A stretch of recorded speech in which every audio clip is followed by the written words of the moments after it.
morning, BCS parents and students. Welcome to our online parents conference for the school year 2020-2021. Alright, so before we begin our conference, let us have first our opening prayer. Let us call our school chaplain, Pastor Ariel.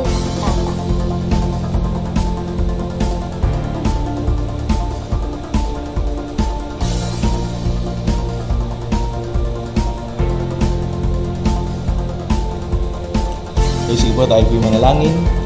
Panginoon, maraming salamat po sa umaga pong ito na binigay niyo po sa amin. Maraming salamat po, Panginoon, sa iyong biyaya. Maraming salamat, Panginoon, kami muli ginising niyo sa amin po ba yung mga higaan. Upang, Panginoon, tunay na ikaw po, Panginoon, na aming pasalamatan. Maraming salamat, Panginoon, sa buhay at lakas. Maraming salamat, Panginoon, at ikaw po, Panginoon, patuloy nag-iingat sa amin. Panginoon, maraming salamat, Panginoon, narito po ang bawat isa. Upang, Panginoon, tunay na mapag-usapan po namin ang ilang mga bagay na dapat po namin malaman, lalo na po, Panginoon, at kami ay nasa kalagayan na hindi po namin inaasahan na mangyayari po sa amin. Pero sa lahat, Panginoon, at nagpapatuloy, Panginoon, ang pag-aaral ng aming po, Panginoon, mga kabataan, mga anak.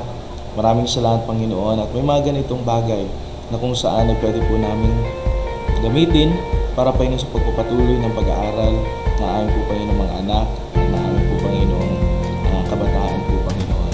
Nagpapasalamat po, Panginoon, kami at kami, Panginoon, may pagkakataon na malaman ang ilang mga bagay patungkol po dito.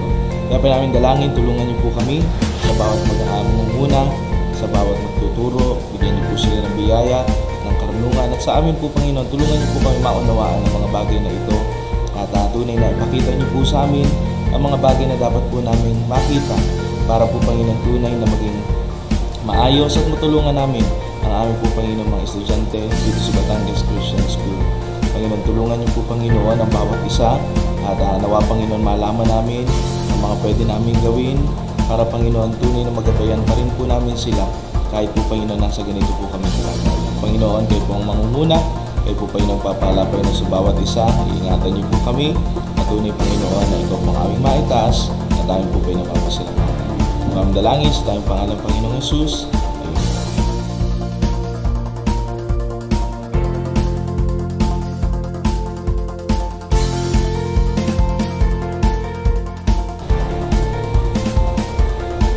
Alright, so once again, welcome to our online parents conference. Alright, so are you excited to hear about our new exciting school year? Come on, let's start.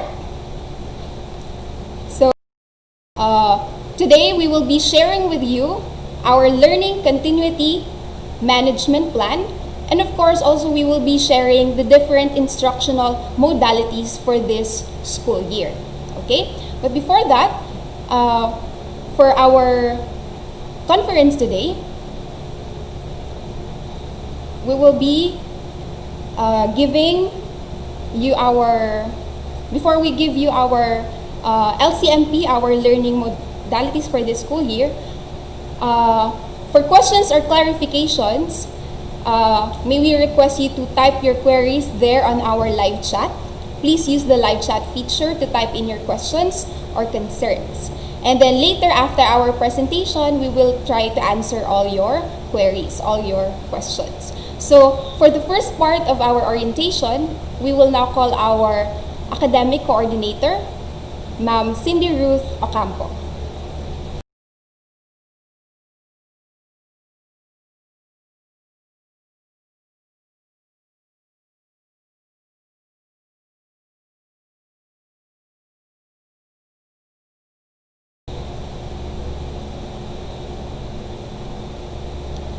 Good morning, everyone.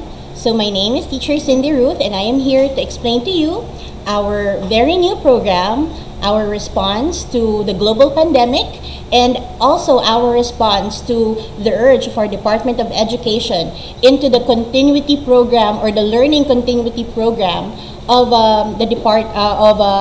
here in the Philippines.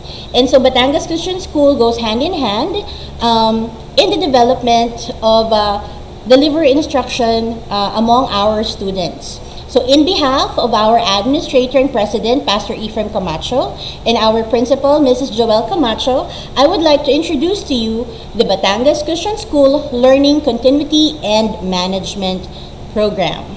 Okay.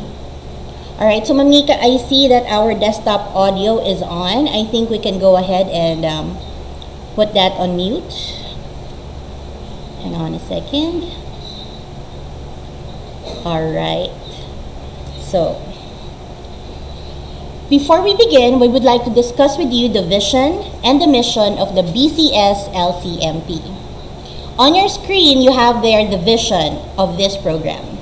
In sustaining the BCS mission, vision, and core values, the BCS Learning Continuity and Management Program offers its students access to quality Christian education and support in online modular and blended instruction to enable global and digital learners to become mature, godly leaders in the 21st century beyond the corners of the classroom. In concurrent with that, we of course have the mission of the BCS-LCMP.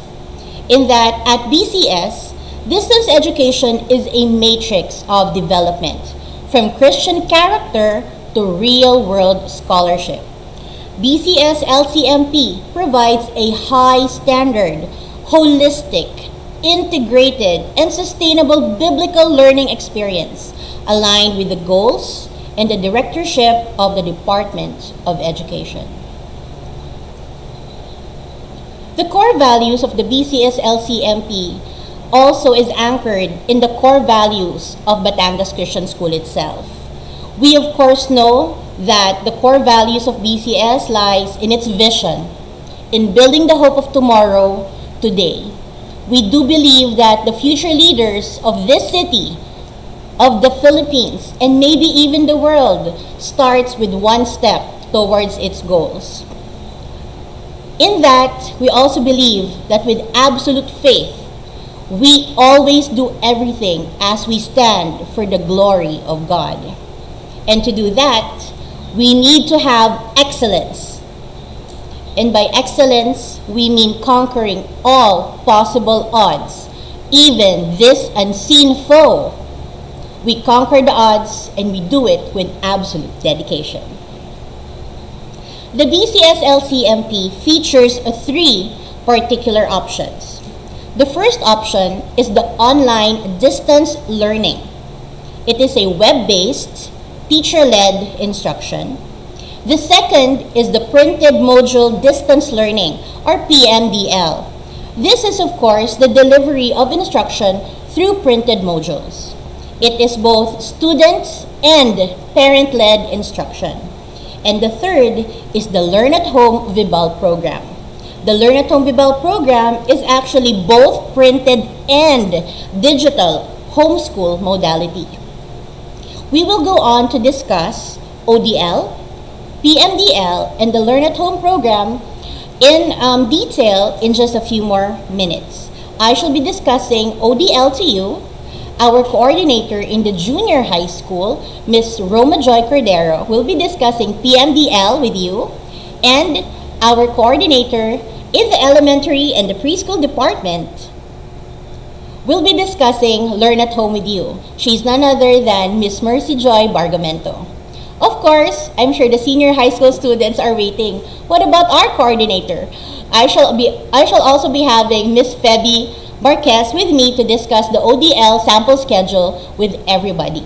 So, as you listen to our presentation, we would like you to take down notes. And of course, as Miss Nika has already suggested, kindly type in your queries into the live chat program. Alright, so let's start. The BCS-LCMP phases is in effect. What does this mean? We would like to share with you the initial, the medial, and the final phase of the BCS-LCMP. Now, we would like you to understand that the BCS-LCMP phases, actually, although we have readied them for the rest of the school year 2020-21, we are still not sure whether these phases would actually come into actuality. What does that mean? hindi po natin alam kung mananatili tayo dito sa tinatawag nga natin na new normal. Or tayo ba'y magpapatuloy ng dire-diretso ng online classes up until the end of this particular school year. However, in readiness for such a shift into this new paradigm, we would like to be able to gear the entire school, its community, its students, and the parents of what the possible phases will be. So let's bring your attention to the initial phase. The initial phase would probably be August to December 2020. That would cover the first and the second quarter. And for this, our ODL, PMDL, and even our Learn at Home will be undergoing the initial phase. So ang first and second quarter po natin ay gaganapin sa sarili nating mga bahay. Now, if change happens, and this is of course what we pray for, that the virus finally nears its end, that we are able to overcome all the possible odds that have come our way in this health issue, then we hope that the IATF under the leadership of the Republic of the Philippines would go into another phase, which means that the schools will now become open. Okay? So in readiness for the medial phase, again, hindi po natin sinasabi na ito po talaga ang gagawin natin. Pero in readiness, na kung sakali magbukas na po or sabihin ng ating Department of Education na okay na, pwede na tayong bumalik sa loob ng ating mga classroom, nire-ready po natin ang ating mga classroom. Of course, within the minimum health standards na sinet ng ating Department of Education. Pero syempre, hindi lang po minimum.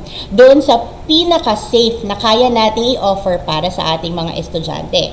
Pero ito naman ay sa ating nakikita, it would not be until around January to February of 2021. At that point also, I think you would probably have choices whether your students or your children will be coming into school or not. This is still all pretty much in the air, to be honest. Okay? So the medial phase begins at the third quarter. Grabe, ang tagal po, ano? Pero that will be in the third quarter wherein we will start shifting into what we call a blended learning modality. What does that mean? Meron po kayo nakikita sa screen niyo na F2F. F2F stands for face-to-face. Okay? Face-to-face simply means magkaharap. Teacher and student or student and student. So, we are imagining that by January or February of 2021, 60% of our classes will enter into the face-to-face program. Maybe 50%, maybe 40%, depending on what the Department of Education will set out for us. And what happens to the 40%? We imagine that ODL will continue 40% of the time. Anong ibig sabihin nun? Maybe your children would probably come to school Monday, Wednesday, or Monday, Tuesday, Wednesday. And then Thursday and Friday, they will stay at home. Okay? Third phase is the final phase, which is March to April 2021. The final phase probably will cover the fourth quarter, wherein we will still have a blended learning modality, wherein we imagine the face-to-face contact will be 80% of the time and ODL will be 20%. Ma'am, ano na pong nangyari sa PMDL? Bakit wala na po siya dito? There is probably no need for the PMDL at this point if, sabi ng Department of Education, magkikita-kita ng mga bata. Dahil dumarating na sa school ang mga bata, yung module hindi na po natin kailangan pick upin sa school kasi nire-release na natin sa mga bata sa mga araw na pumapasok po sila. Okay? Bakit po meron pa tayong ODL? Of course, dahil na-set forth na natin ang ating digital citizenship, which I will talk about in a few minutes, hindi naman pwedeng pababayaan na natin yon because we, after all, are within the 21st century. At ang part ng 21st century is the digital learning. And so, since we've established this particular structure already, hindi na po natin yan iiwanan. Alright? And so, again, we would just like to point out that the BCS-LCMP phases are still not, shall we say, hindi pa po yan talaga nakikita natin na yan na yung mangyayari. Inihahanda lamang po natin for that eventuality. So right now, the current situation is that the entire year will remain in that particular initial phase, wherein the ODL and the PMDL are the only options for your children. Okay, so let's move on. I am now going to discuss with you the entirety of the online distance learning modality. Okay, so ODL. When we talk about online lessons, we have to imagine it two ways. Okay, online lessons will either be 1, synchronous meetings, or 2, asynchronous lessons. What is the difference between the two of them? First, let's talk about synchronous meetings. Synchronous means in real time. Sa Tagalog, sabay-sabay. So, ibig sabihin, ng synchronous meeting natin, habang si teacher ay nasa classroom at nakikipag-usap sa katulad ng ginagawa po natin ngayon, this is what you call a synchronous meeting. Sabay-sabay po. While I am talking, you actually hear it. Pag sinabi naman nating asynchronous lessons will be pre-recorded. And these pre-recorded lessons will be uploaded into a streaming service, katulad ng YouTube. Facebook also has a streaming service, although for now, hindi po natin gagamitin ng Facebook because after all, it is social media. It's not an educational instruction format. Okay? So, yun pong ibig sabihin ng synchronous at saka asynchronous. Paano natin dinedevelop or dinedeliver yung ating instruction? Una, sabay-sabay, kasabay ng mga estudyante. At pangalawa, yung una nang dineliver ng teacher at anytime pwedeng i-access ng bata gamit ang YouTube o ang streaming service na pinili ng eskwelahan. Alright, so dito sa synchronous meetings at asynchronous lessons, meron po itong advantage at disadvantage. So, maybe some of you are experiencing the advantages of the synchronous meetings right now. Because you know that I am with you live over YouTube, you know that when you type in a question and I see the question, I can immediately answer your questions. Or until I tell you that we start answering your questions at least. Alright.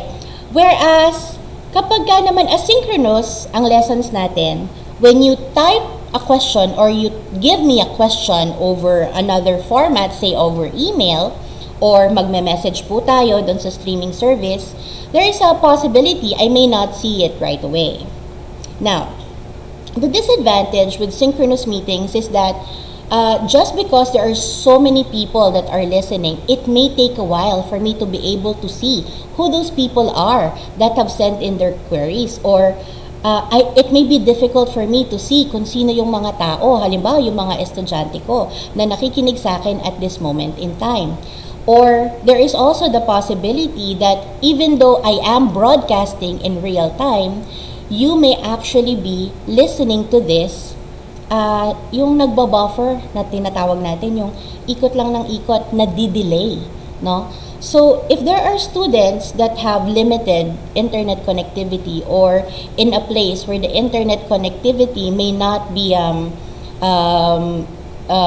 broadcasting very well, or even if say ang gamit natin na digital devices ay hindi advantageous, no, o medyo huli na ika nga sa teknolohiya, hindi masyadong useful yung synchronous meeting sa atin kasi nahihirapan tayong makinig or hindi tayo makahabol kasi tigil lang tigil yung device natin. Yun naman ang advantage noong asynchronous lesson. Unang-una, kapag recorded ang mga lesson, pwedeng paulit-ulit. Ha? Ano nga yung sabi ni teacher? Back. Yun pala yung sabi niya. O kaya naman dito sa asynchronous lesson na ito, pwede nating balikan. Pagkatapos mo mapanood, pwedeng babalikan ko muna, magre-review ako. When you review, hey, kasama mo si teacher pag nagre-review. Hindi katulad nung dati, libro lang ang kasama mo o kaya yung notebook na hindi mo maintindihan. Paano ko ba isinulat ang notes na ito? Ngayon, pag nag-review ka, kasabay mo, nagle-lecture ulit si teacher. So, synchronous meetings and asynchronous lessons actually go hand in hand. Pareho po natin tong i-deliver sa ating mga estudyante. Alright. So now, we would like to introduce to you some of the e-learning applications that we will actually be using. These applications and systems have been deemed internet safe, task-focused, and easy to use for both teachers, parents, and the students. So una muna, itakal natin yung salitang internet safe. Alam naman natin that the internet is an entirely new world and an entirely wide world. International ang coverage niyan. In fact, kung susundan natin yung mga bata, parang multi-universe ang ating internet safe, no? So, physicists have now actually are trying to tell us that there are multi-universes, not just this one universe that we're working on.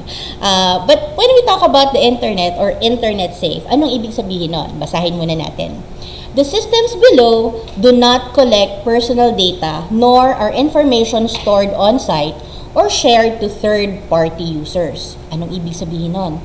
Yung mga pinili nating gamitin ng mga estudyante ng Batangas Christian School, unang-una, hindi nangongolekta ng data nila.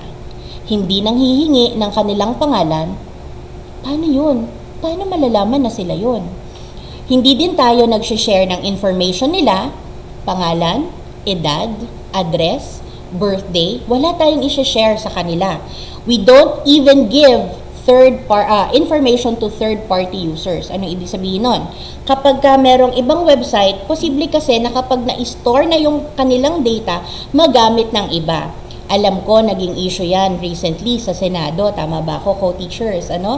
Na nagagamit o nagkakaroon tayo ng tinatawag na identity theft. And we have to be very careful na ang ating mga estudyante ay hindi maging biktima ng bagay na ito. Atin ding inaasahan na ang mga bata natin ay will not be taken advantage of as they continue to use the internet. Okay? These applications only use the school-provided email addresses, wherein only the school IT personnel have administrator access. Sites only require a code provided by the teacher. No logins needed. Totoo ba to?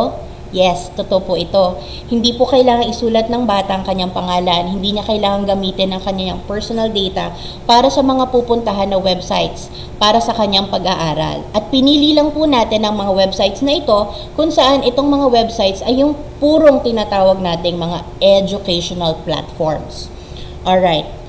Paano magkakaroon ng school-provided email addresses? Maya-maya po ay sasabihin ko sa inyo yan. Ang sumunod namang salita na gusto kong itakal natin ay yung tinatawag na task-focused. This means students do not need to type in, search for, or open new websites that show links that will provide an added layer of distraction or danger, or confuse students from their current tasks. The e-learning websites that will be used do not have advertisements or such clickbait content. Familiar po ba tayo sa salitang clickbait? Nakikita niyo po ba yon kapag po kayo nagbabrowse sa internet? I'm sure, kahit po kayo mga magulang, meron ng tinatawag na social media. Kayo po ay social media user. Of course, kasi tayo po ay nakatira na ngayon sa 21st century, nabubuhay sa 21st century. This is our current life now, lalo na nung panahon ng quarantine. Ano ba yung clickbait? Yun yung mga nakikita ninyo sa sidebar, dito sa tabi, hindi kita yung kamay ko. Yan, dito sa sidebar, sa tabi ng screen, o kaya nandito, mga advertisements, o yung mga biglang nakita na meron ng gamot para sa COVID-19. Pero alam naman natin na wala pa talaga itong gamot. Wala din pong vaccine. They are all being tested as of now. Pero makikita mo yun, of course, you become interested in it. And what do you want to do? You want to click. You want to click on it. Sino ba ang mga in danger of doing that? Sino pa? Di ang ating mga anak. When they start doing that, the internet will start collecting information and they will gain access into your own personal device. Ayaw nating mangyari yan. Yung mas magaan na sitwasyon tungkol doon, kapag may mga advertisements, may mga pop-ups na lumilitaw, they become distracted. When they become distracted, they lose focus. Pretty soon, hindi na trabaho ng estudyante ang ginagawa nila. Nagbabrowse na lang sila ng internet. I assure you that the e-learning applications that we are going to be using for ODL will make the students remain on task.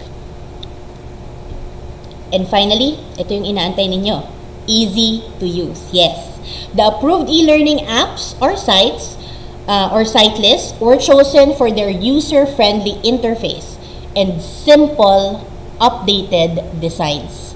Furthermore, these sites and apps are engaging, fun, and motivating to interact with. Anong ibig sabihin nito? Itong mga websites na pinili natin, it's colorful but not distracting. Hindi siya nakakahilo, no? It is simple. Ibig sabihin ay alam mo na kagad kung saan ka pupunta. Alam mo kung saan ka magkiklik. Umami na tayo mga magulang o kaya mga lolo, tito, tita. Kung minsan mas alam pa ng estudyante kung ano ang gagawin kapag ka nakarating or naglanding tayo sa isang website.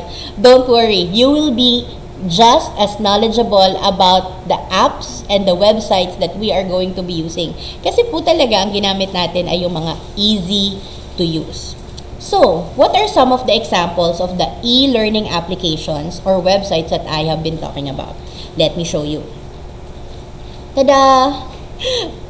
Microsoft 365. Yes, I know. You have all been, we are all familiar with what this is. Pero alam naman natin, ang Microsoft 365 ay ang website service or ang online service na kilala na natin na standard applications. Parents, if you have ever worked at a corporate at a corporate level, alam natin na ang standards talaga na ginagamit sa mga opisina ay walang iba kundi ang MS Word, MS Excel. Pagka kayo yung tipo na gumagawa ng mga pitches or advertisements, meron kayong PowerPoint. Meron din tayo na meron tayong publisher at kung ano-ano pa. You probably are also able to use Outlook o yung tinatawag na email client. Guess what? We are offering this online service for free for our students. Okay? How is that possible? Upon enrollment into online distance learning, lahat ng estudyante ng Batangas Christian School ay magkakaroon ng sarili nilang address ng Batangas Christian School. Turn your attention dito sa baba. Lahat ng bata magkakaroon ng @batangaschristianschool.com. In fact, pwede nyo nga po akong i-email right this moment. My name is Teacher Cindy Ruth @batangaschristianschool.com. Totoo pong email address yan. At lahat po ng bata, yan na po ang kanilang gagamitin na pangalan at email address online. What does that mean? Students, if you're listening, you now have your school digital citizenship. Sa pamamagitan ng ating school domain na @batangaschristianschool.com or batangaschristianschool.com, tayo ngayon ay mga citizens na o yung tinatawag na, ano ngayon? Netizens, tama. Pero hindi natin gagamitin ang ating sariling personal na data. Ang gagamitin natin ay ang ating school account, no? Babala lamang, tandaan, ginagamit natin ng @batangaschristianschool.com para sa gawaing pang eskwela. Hindi po ito para sa inyong Facebook. Hindi rin po ito para sa inyong Twitter accounts. Ito po ay para lamang sa inyong gawain sa eskwelahan. Alright. These are all online enrolled students will receive a school email address.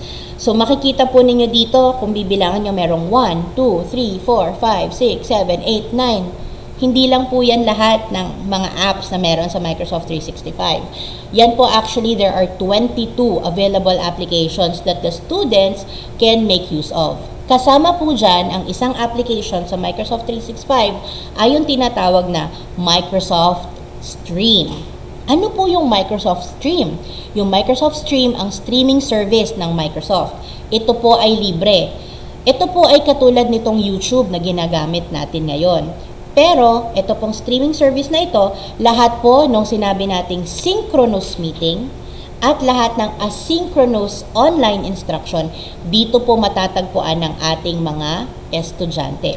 Mapipili po nila gaano kadaming data o gaano kaliit na data ang kanilang kailangan gamitin para naman paminsan-minsan kapag data ang ginagamit natin or network provided internet service ay pwede tayong makatipid ng kahit kaunti.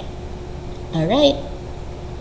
Now, this is another part of the MS365 format. Ito po yung tinatawag nating OneNote o digital notebook. The digital notebook organizes digital lessons, tasks, and projects where students can collaborate in real time on assignments despite the lack of face-to-face interaction. So kung makikita po ninyo dito sa inyong screen, yan po yung example ng ating OneNote. Hala ma'am, bibilhin po ba natin yan? Hindi po. Ito po ay libre. Libre po yan at pre-installed kung kayo po ay naka-Windows PC. Kung kayo po naman ay gumagamit ng Mac OS, yan din po ay pwede ninyong i-download. Ganon din po sa mga Android phones at mga iPhones ninyo. They are free to be downloaded into your respective application stores. What does this mean? This means na ang lahat po ng instruction na gagamitin o i-deliver ng mga teachers ay nakalagay sa notebook. So, per subject, katulad ng backpack ng mga estudyante, lahat po ng subjects nila ay meron pong notebook. Lahat po ng mga bagay na yan, lahat po ng lessons, nakalagay po lahat diyan. Pero hindi lang po yan. Nandiyan din po yung mga assignment nila. Ia-assign ng teacher at dyan din po matatanggap ng mga bata. Dyan din po matche-checka ni teacher kaagad ang mga assignment o mga task na kanilang i-deliver. Paano naman yun? Paano naman yung mga group work? Meron pa rin po tayong tinatawag na group work. Kasi alam nyo ba, itong OneNote digital notebook, meron po itong tinatawag na collaboration space. Pagka po inassign ng mga teachers na, okay, you have to start working on your group work now, they can work on their group work. Pero alam ko kung anong iniisip ninyo.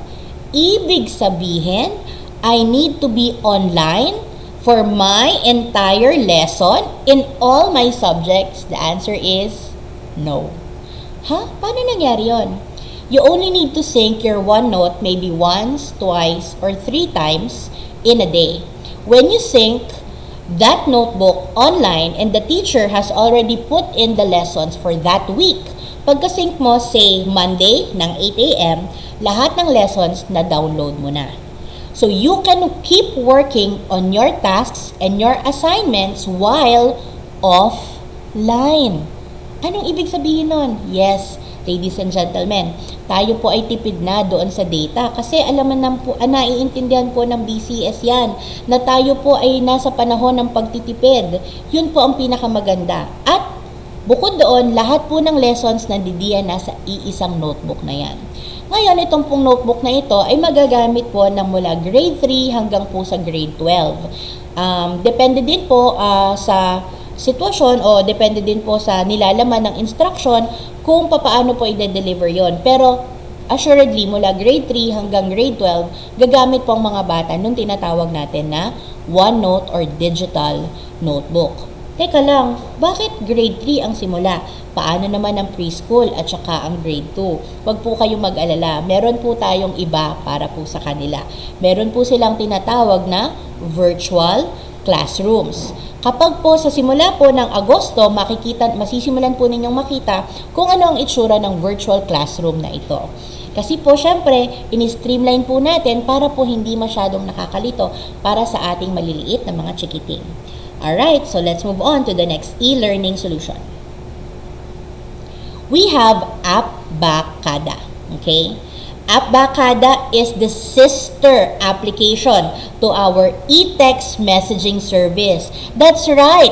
Kasi hindi na darating ang mga bata dito. Hindi na po sila makakapag-swipe ng kanilang RFIDs. So what do we do? What we do now is that our service provider or our solutions service provider, gumawa po siya ng paraan para ma-monitor pa rin natin at matrack natin ang mga ginagawa ng mga estudyante during the time of the pandemic. And so, we present to you Appbacada Learning Management System. This is a web-based service that shall manage documentation, tracking, reporting, and delivery of our instruction. Anong ibig sabihin nun? Ibig sabihin, lahat po ng mga lessons o lahat po ng mga karagdagan pang mga proyekto at yung pong feedback ng mga bata, maaari pong dumaan dito sa Appbacada. Bukod pa po sa inyong OneNote. Ang dami hindi imposibleng sabihin ng bata, ay, nakalimutan ko yun or hindi ko yun nagawa. Kasi lahat po ng paraan na kaya po nating makapag-deliver ng ating instruction, ginagawa po natin. So ito po yung Appbacada Learning Management System. Yan po ay mas lalong ma-explain sa inyo pagdating po ng Agosto, kung saan magkakaroon po tayo ng 3-week orientation and training. Wow! Ang tagal naman. Huwag po kayo mag-alala. Hindi naman po yan araw-araw. Yan po ay nakaschedule para po kayo ay tunay na matulungan at ang inyong mga estudyante or ang inyong mga anak ay maging pamilyar sa pagtuturo at sa kanilang pag-aaral. Para pagdating po ng ating first day of classes, wala na pong estudyante na nangangapa. Ano ba ang gagawin? O wala na bang wala nang parent na nangangailangan ng, naku, hindi ko alam kung ano ang pipindutin ko dito, ano ang aking gagawin. Alright, so let's continue. We of course have the Cubits Maths program. Actually, nagsimula na po tayo ng trial na ito at in fact, ito po ay matatapos by tomorrow. So yun pong iba na hindi po nag-take advantage dito, naku, sayang naman. We actually already had our orientation for the Cubits Maths program and we are happy to report that there were quite a few of our parents and especially the students who took advantage of the free trial at talaga naman nakakatuwa yung mga nangyari dun sa Cubits Maths program. Can I just say something, you guys? Ako po ay nag-enroll din sa Cubits Maths program. At tunay naman po talagang bukod sa may natutunan akong bago, ay talaga po namang nakaka-challenge. Hindi porket sinasabi na hanggang grade 6 o grade 7 lamang ang Cubits Maths program, there's nothing here for you to learn. Oh my goodness, ang dami kong natutunan dito. Hindi nga ako makapaglaro ng games kasi talagang na-embroil ako doon sa pag-aaral ng mga lessons. Bukod doon, meron pa yung tinatawag na story math na pwedeng paulit-ulit na panoorin ng bata kung saan talagang maigting po niyang naiintindihan kung paano ba nangyayari itong math. I would just like to point out to you that the world or the rest of the world has shifted into a different kind of math. Yung pong math na napag-aralan natin nung bata po tayo na tuturuan tayo paano magbilang, ipapakilala sa atin ang number, this is number 1, and then papakitaan ka ng popsicle stick, 1. Tapos 2, tapos bibigyan ka ng popsicle stick, 2. Hindi na po ganun ngayon. Even the way that we add 1 and 1 together, hindi na po ganun ang pag-aaral ng mathematics sa buong mundo. This is what you call the numeracy program. Kaya po magkaiba na po yung pag-aaral ng mathematics nung panahon ninyo at panahon po natin. We, as adults, may find it difficult to actually understand how the students understand numbers. Pero sila po, it's actually native to them. Totoo po na nagbabago ang culture, ganun din po sa education. There is a very, very different way to actually understand numbers.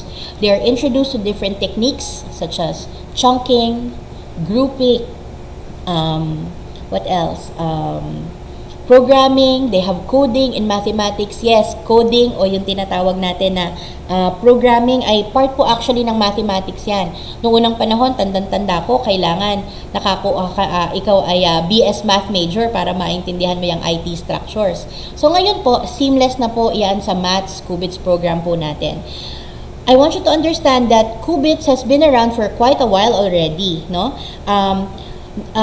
Cubits Maths program is actually an international maths program, no? Which is actually being taken advantage of by such countries na talaga pong nagna-number 1 sa mga math competitions at standardized international math exams. And that Cubits is a well-established online learning program. I hope that what I want to explain to you also is that the Cubits Maths program is actually already part of the ODL. Hindi po siya separate na i-avail pa po natin. Hindi po. Ito po ay kasama sadya sa enrollment. So, ang mathematics subject po ninyo ay hand in hand with the Cubits Maths program. It's not a separate program. So, ibig sabihin, lahat ng lessons ay Cubits na ng math? Hindi po. Ang teacher po ay nagtuturo pa din, pero supplement po yung inyong Cubits Maths program. Okay? So, let's move on to the next one. We have the music online classes. Just like the Cubits Maths program, kasama na po talaga sa ang music online classes sa ODL. Kung ang enrollment po ninyo ay online, sadya pong kasama ang online music classes natin. And still, this is together with Mr. J. De La Cruz. And we are familiar with the work that he can do and has been doing for Batangas Christian School. In fact, kung nagdududa po kayo, balikan lang po ninyo yung ating video ng Festival of Light and Music na naganap noong December 2019. Siya po talaga ang nagturo ng mga batang yan. Ang kanya pong pagtuturo ng music ay bukod po sa kakaiba, ay talaga pong very, very effective sa mga bata. And we know, as we have already told you, that experts say that when students begin with a background in music in their early years, as early as their preschool years, it often translates into higher grades and even success in their corporate life. In fact, many of them end up becoming entrepreneurs. Isn't that interesting? Ito pa, nakita din po ng mga bata na merong mga music background. Nakikita din natin that they test out with high IQ and even better, high EQ. That is one of the wonders that the Lord has made for us. No? Ginawa niya tayo na meron tayong innate na development when the different intelligences are being developed at the same time. So, we encourage you, we highly encourage you to have your own musical instruments. Okay? So, if you have difficulty purchasing musical instruments, I believe our office can assist you in this particular problem of yours. No? Kasi, mas madali po talagang matuto kapag po meron po tayong sariling musical instruments. Alright, so let's move on. So now, we are going to go into a discussion of the ODL sample weekly schedule. And this is where I actually leave you guys. Maraming pong salamat sa oras na inyong binigay. I would now like to call Miss Mercy, our beloved Ma'am Mercy, para po explain sa inyo ang aming ODL sample weekly schedule. See you later, guys!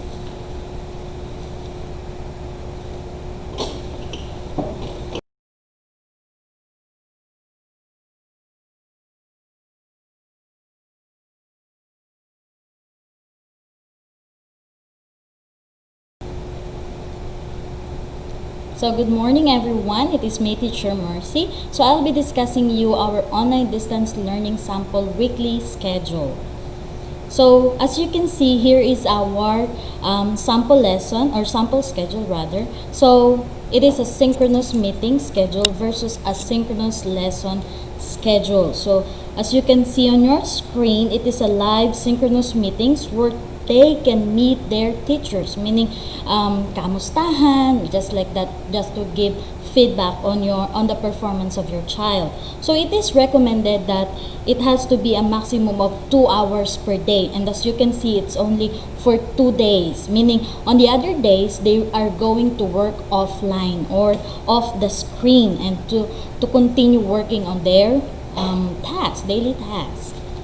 Okay, so let's move on to our printed module distance learning to be discussed by our junior high school coordinator, Ms. Roma Joy D. Cordero. Thank you so much.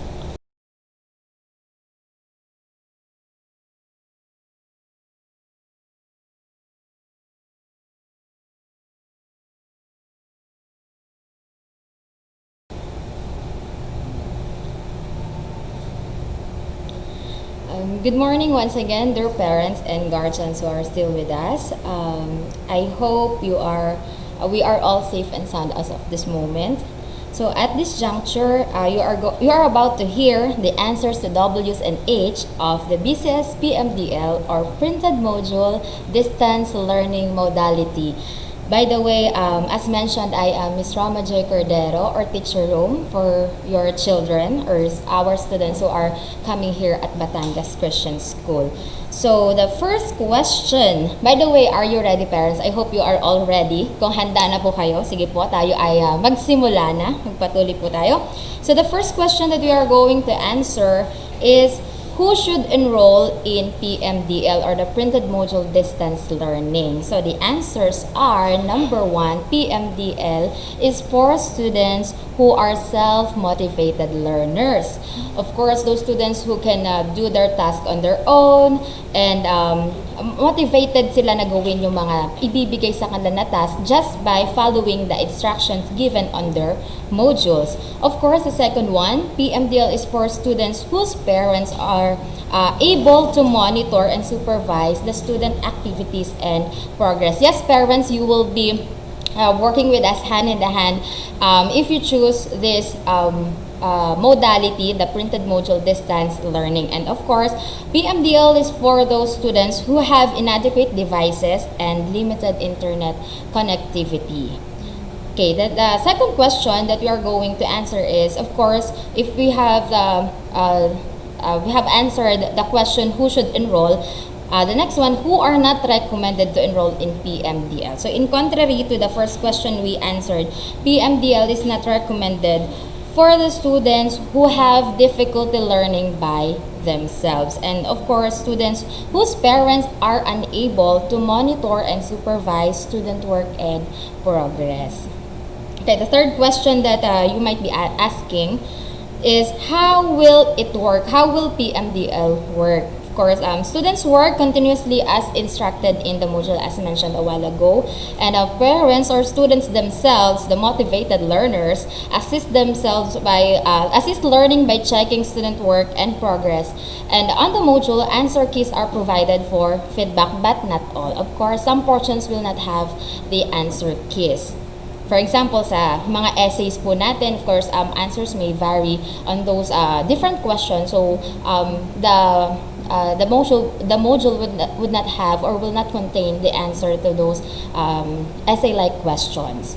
Okay, the next one. When do we get the printed modules? Of course, dissemination of printed modules are released every quarter or during the start of every learning quarter, modules will be released. And of course, who will pick up and when and how we are going to pick up the modules? Okay, parents or guardians will pick up modules at the school office at designated times and dates before the new quarter starts. Okay, so you parents or guardians are required to pick up the modules of your kids or of your children. And for the last part, are quarterly assessments online for the printed modules? The answer is yes. Assessments may be real-time or assigned but time-bound. For example, 1 hour, 30 minutes, or depende po sa magiging assessment. And ito naman pong quarterly assessment na to ay mangyayari lamang po 2 beses po sa isang quarter. So, yun po yung ilan po sa mga questions that we have to answer about this printed module distance learning modality of the BCS-LCMP. So, once again, I am Teacher Ru, and I hope I have shed light on you about how our school year 2020-2021 will work, especially if you choose the PMDL or printed module distance learning modality for your